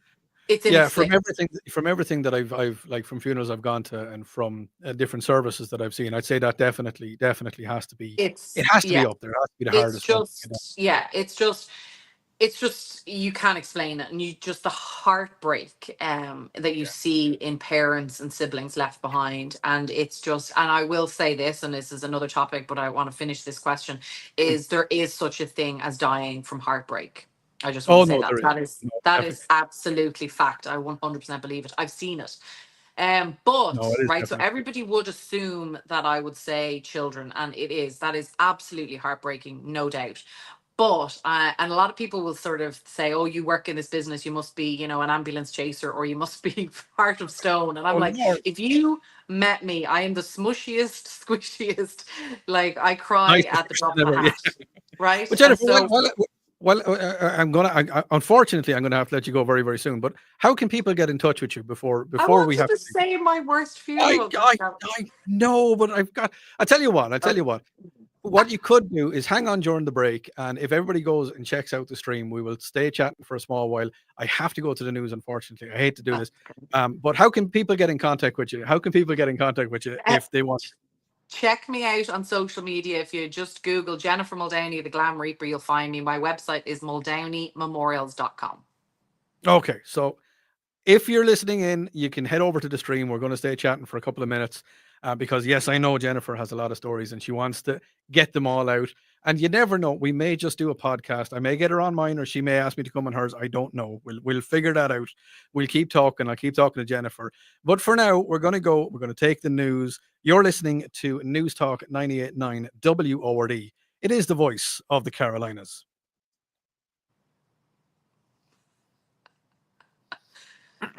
I hate doing that. I really hate having to do that. You're fine. I'm just annoyed because it's like I brought it up to the I climax, know. and then it just got. I was like, No, no. don't But do it.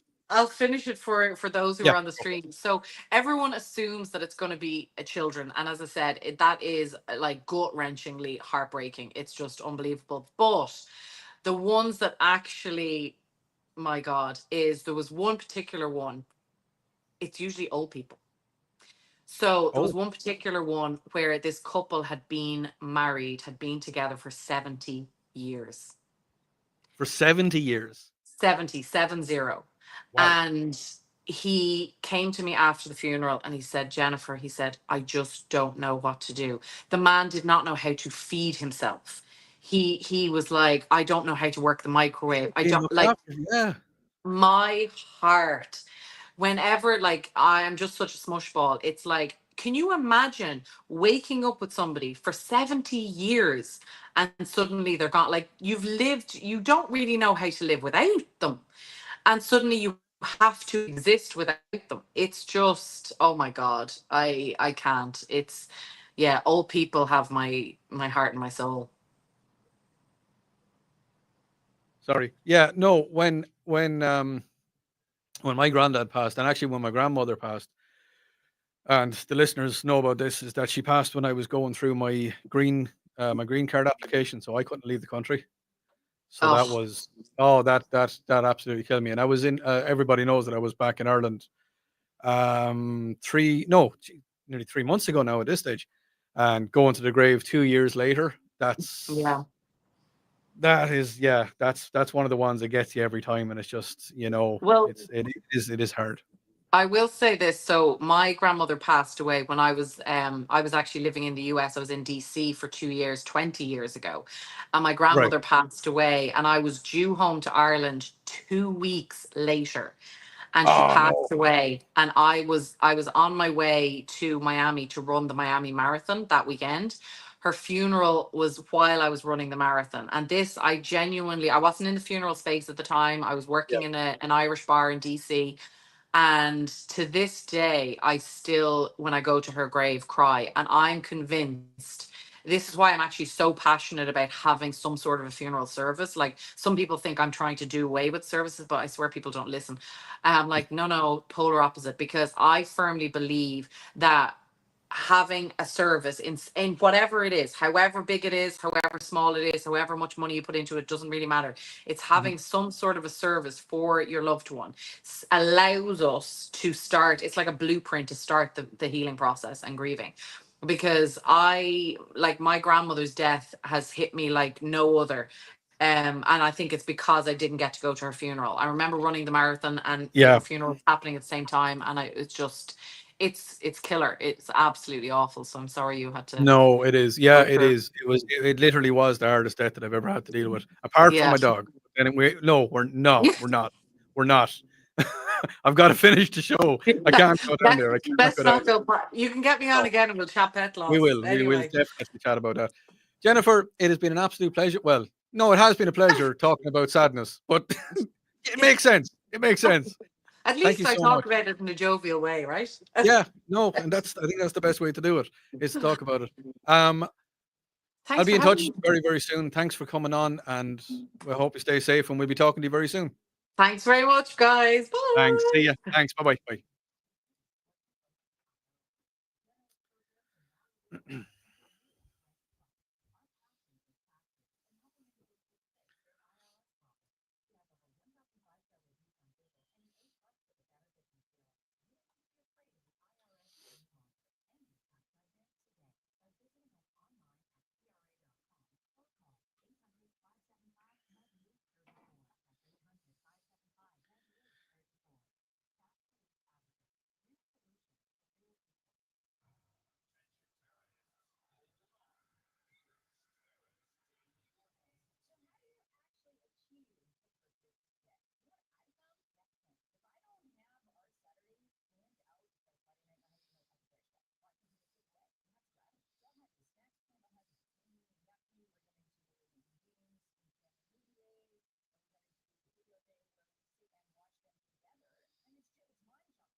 And you're very welcome back. Now, if you missed it, I was talking to Jennifer, who is the Glam Reaper. You can catch her on the just type in the Glam Reaper and everything, all of her stuff. She's on Instagram, her webpage, glamreaper.com. It'll all come up, and all the information that we talked about will be there. And if you want to check the interview out, you can go on to the Odyssey website and check it out there, and along with all of the other interviews that happen throughout the week on all of the shows here on News Talk 98.9 WORD. On the text line, Odi, I told my wife years ago that I wanted a Viking style funeral, and to avoid the ridiculously expensive costs of burying me, buying a burial plot in a traditional funeral, put the money towards a big party. I told her I would build a raft and she can use it to put in the backyard and take it to the lake in our backyard. There you go. And that's, you see, the Viking, I'm 100% convinced that the Viking funeral is the way to go. Yeah, no, definitely. Now, do you make an effort when you go outside? So here's the thing, okay? Yes, I know, look it. You know when Odie says, here's the thing, here is the thing. When you leave the house, do you get dressed up? Now, I'm not talking about putting on a 3-piece suit or, putting on your Sunday best just to go to Walmart or just to go to, pick up the kids from school or do whatever you got to do. But do you make a little bit of an effort? Is it something that you strive to make yourself just make acceptable is the word? Or do you just get out of bed and put on your pajamas or leave on your pajamas and just get into the car, guys and girls, makeup or hair not done, guys not shaved. And no, not that I can say much. I have a beard most of the time. But is it a thing that you're like, nah, I'm not going to do it? Well, there is plans in place. Now, while there is no law saying that you need to stop wearing pajamas on the school runs, especially because, well, sometimes people wear very inappropriate pajamas when they're doing the school runs. It's not something I know about, not something that I ever really have looked into. But yes, apparently some mothers and fathers are exposing a little bit. Yes, a little bit too much. Some schools have decided that they are telling parents no longer is it acceptable to drop the kids off in just pajamas, that they need to make some sort of an effort. Now, I've seen it in a lot of places. I've seen it, in I said Walmart. I was talking to Jennifer there a few minutes ago about traveling back to Ireland. And one of it was about maybe 5 passengers that were traveling together. And it was going from America over to Ireland, and they were all wearing pajamas, and slippers. I mean, do you remember? I definitely do. But do you remember? I want to hear your thoughts on this. Common Sense Retirement Planning text line 800-905-0989. When you're flying, when you go somewhere on an aircraft, are you making a bit of an effort? So typically when I go anywhere, if I go flying somewhere, I'll have a pair of jeans on. I'll put on a pair of cowboy boots or a pair of tennis shoes, or look respectable, and a shirt. I normally wear a button-down shirt. Wearing my polo shirt tonight, but normally wear a button-down shirt if I'm traveling somewhere. Just to look respectable. Just the captain looks respectable. The flight crew all look respectable. I'll return the favor. Just make it. But do you think that it's acceptable to wear pajamas in public? I'm just And as I said, a lot of schools have said that, you got to stop doing it.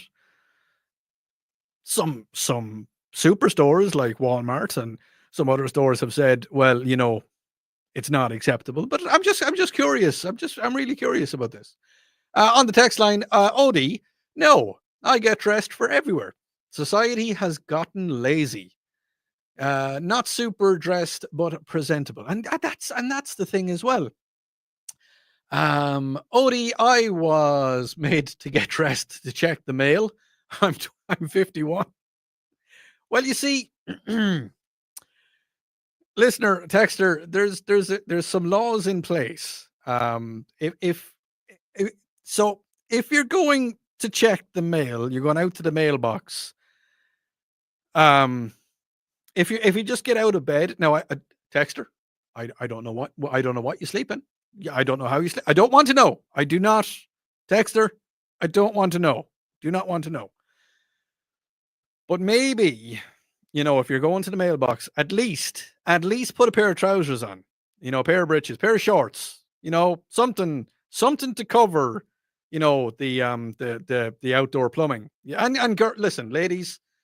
Ladies, if you're going to check the mailbox, whatever you do in the privacy of your own home, don't care. Do whatever you want to do. If you're going to the mailbox, just just cover up a little bit. Just cover up a little bit. Listen.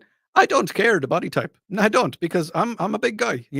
I've got the man boobs going on. I do.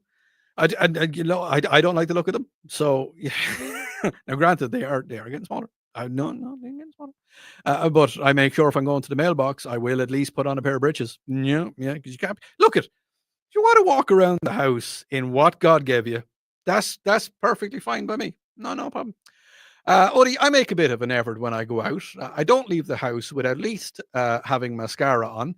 If it's to the grocery store or to the hardware, shorts and a nice t-shirt. Yes, because it is warm. It is warm the last couple of days. Odi,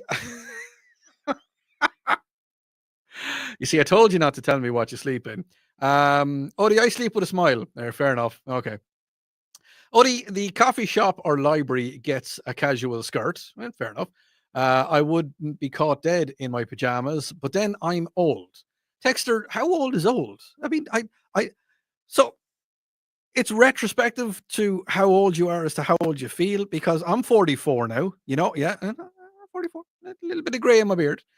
And I don't consider myself old. Now, when I stand up and I make, that noise, I'm just going to get in here closer. That noise that you make when you stand up is like, that, the noise, and you have to stretch your back, and you'll hear your back cracking a little bit. The one I'm on about. It's just that one. Started doing that. Not happy about that. Not happy about that at all. Odi, I was I was a child. You put on clothes to leave the house for anything, and parents used to teach you manners. Have we stopped teaching manners? Have we stopped teaching manners? See, look at if your kid is out the backyard, whatever, don't care. If it's hot, if they're in the pool, in the paddling pool, I don't care. Do whatever they want to do, as long as nothing can be seen. If you're in the backyard, if you're a single man, single woman, or a married couple and no kids around, do whatever you want to do. Don't care. Don't care. You as soon as you get home from work in the evening time, remove absolutely every item of clothing on and just Donald Duck around the house. That's Donald Duck. That's what I said. Donald Ducking. It's an affectionate term that we picked up here in WORD. Lonzo penned it for me because people are convinced, because they can never see from the waist down, that I'm not wearing anything from the waist down, but I assure you I am. I'm not Donald Ducking it. Donald Duck. Yes, I've said it again. Yeah, double D. Yeah, no, I'm not going anywhere. Old, apparently 66 is old. I don't think it is. But yeah, so that's just make an effort. That's just a little bit of an effort. Just don't go out in pajamas. It doesn't suit you. We don't want to see what your pajamas look like. No, we don't. Stevie may. I don't. No. When I get back, superstitions, star signs. Do you believe in them? You're listening to News Talk 98.9 WORD. I promise I'm wearing clothes. The voice of the Carolinas.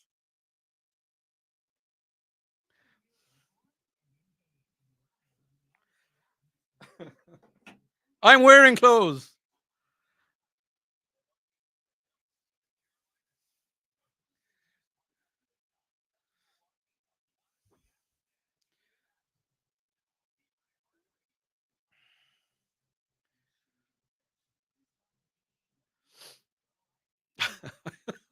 I am wearing clothes. See? Clothes.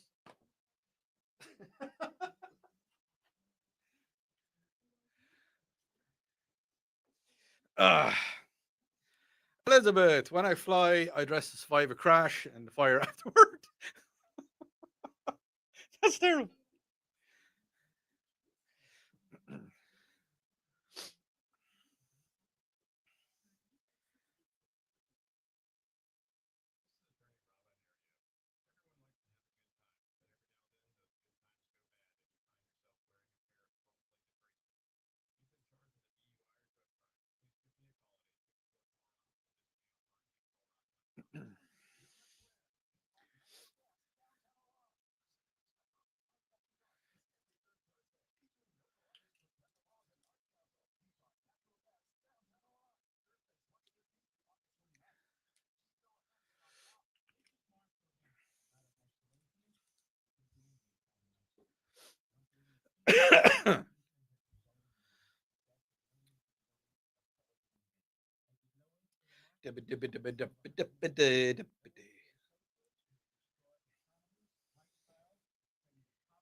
Oh, thanks very much.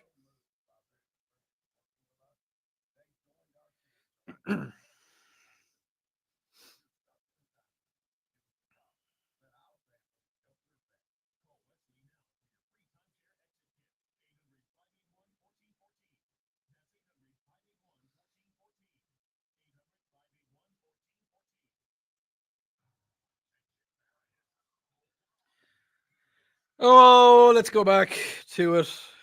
One segment left.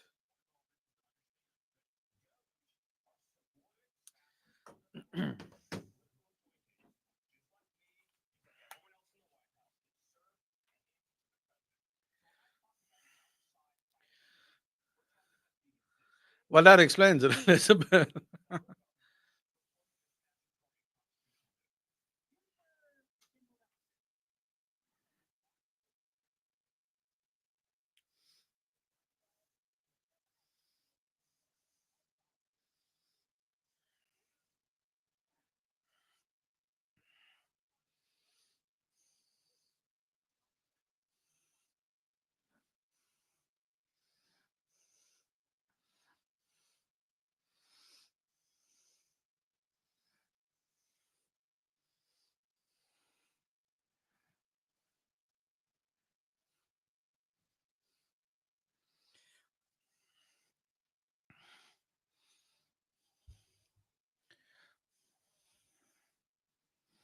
And you're very welcome back to the last segment of the show. Now, I was talking about getting dressed and not leaving the house naked or in your pajamas a couple of minutes ago.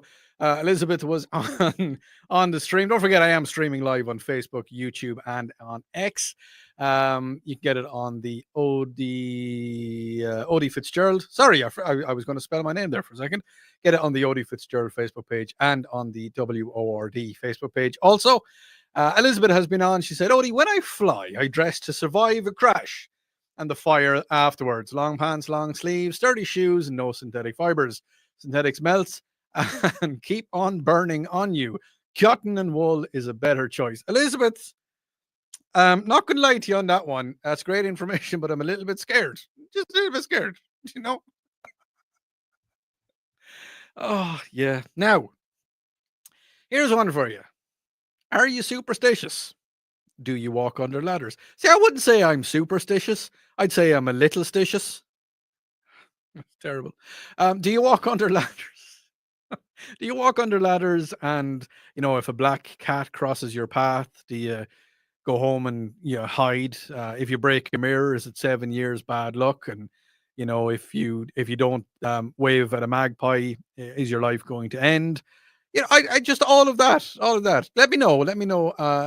Common Sense Retirement Planning text line 800-905-0989. If you want to give me a call, I might get to answer the phone. 800-905-0989. The phone has been ringing all night long. But as you know, I can answer it when we go into the ad breaks. I got no ad breaks left, so if you're ringing, sorry. But are you superstitious? Do you believe in that, or do you believe in star signs?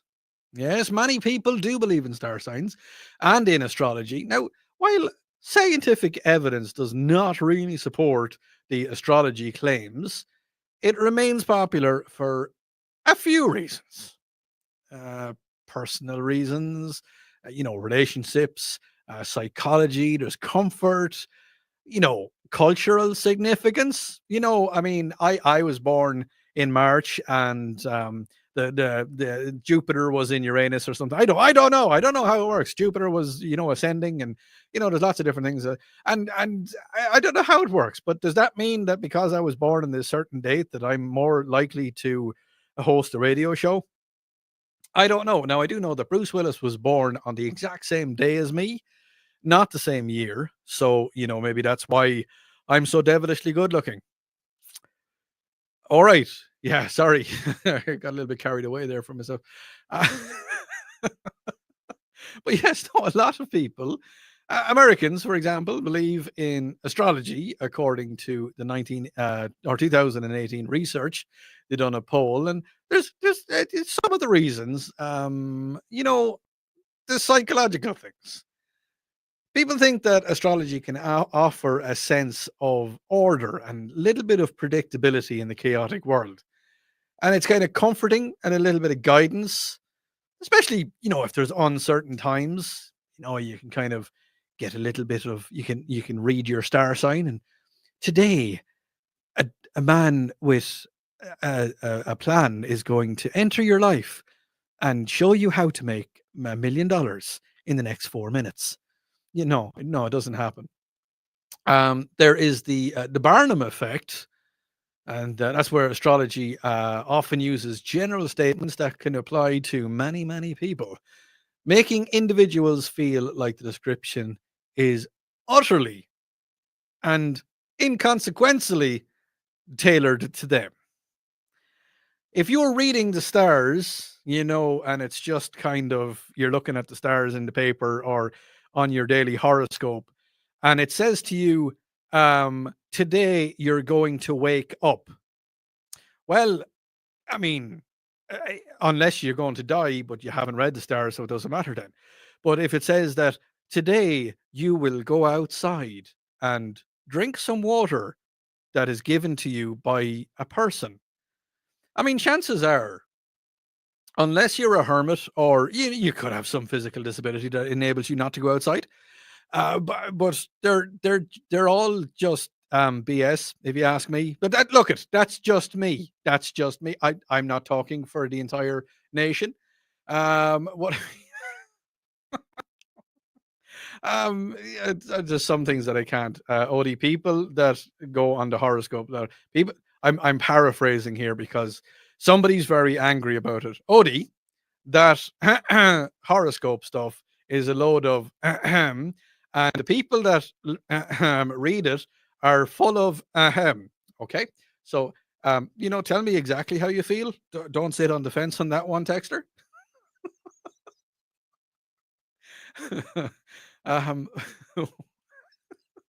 I've never seen such an angry text. Some people say that there's a sense of community because believers often find a sense of belonging or shared identity with others who share the sign of the zodiac. I'm still laughing at that one. It's funny. I'm going to have to delete that one. What's this other one here? Some use astrologies as a way to explore their personality potential and their place in the world. Yeah, I'm not really agreeing with that one either, because how is it that there's 300 and I think it's 360 million people living in America at the minute, and does that mean that you can only group us all into 12 different categories? I'm going to call BS on that one, because no, because stuff that, so I'm Pisces. I'm a Pisces with Virgo rising. Apparently, I don't know if that's true or not. And it doesn't mean that every other Pisces person on the planet is going to have the same day as me. No, no. On the Common Sense Retirement Planning text line, Odi, I'm losing brain cells listening to this at the minute. I'm sorry. Look at it. I have to cater for I have to cater for everybody. You know,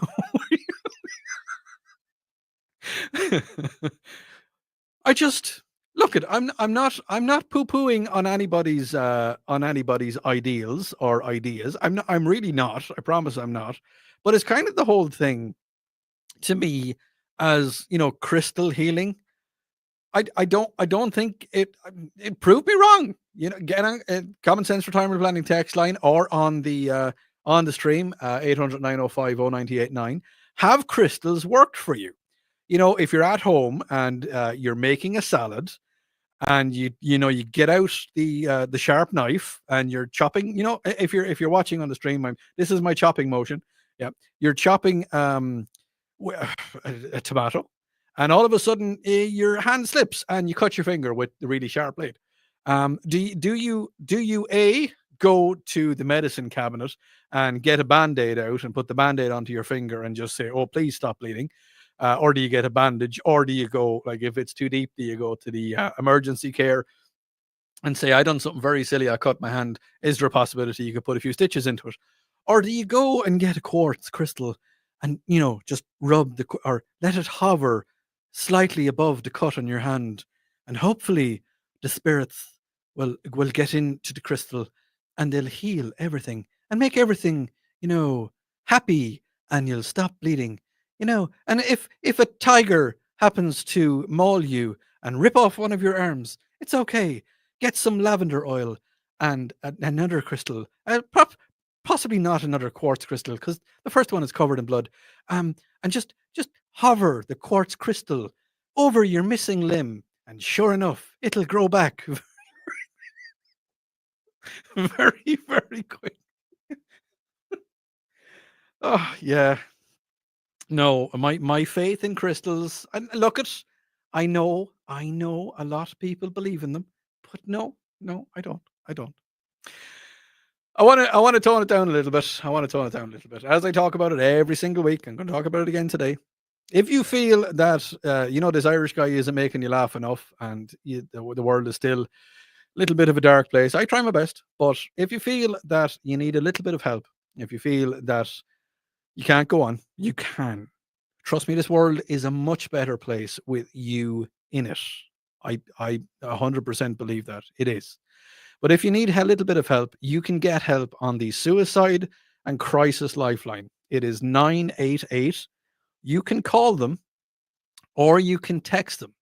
Suicide and Crisis Lifeline 988. They are there to take your call. I promise you that. There is always somebody at the end of the phone ready to talk to you, whatever is going on in your mind. Tara's here tomorrow morning after Joey. And you've got Bill, Mike, and Charlie. I'll be back next week. Stay safe. Don't do anything I would. Slán Abhaile. Bye.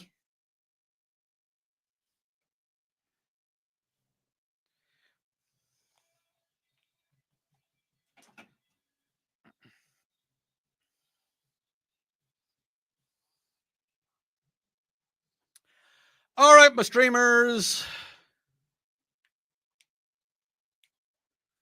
Oh, yeah, there is problems with the transmitter, isn't there? Yeah, I meant to say that there is small problems with the transmitter. Guys, I will talk to you all next week. Have an absolutely fantastic week. Slán Abhaile. Bye.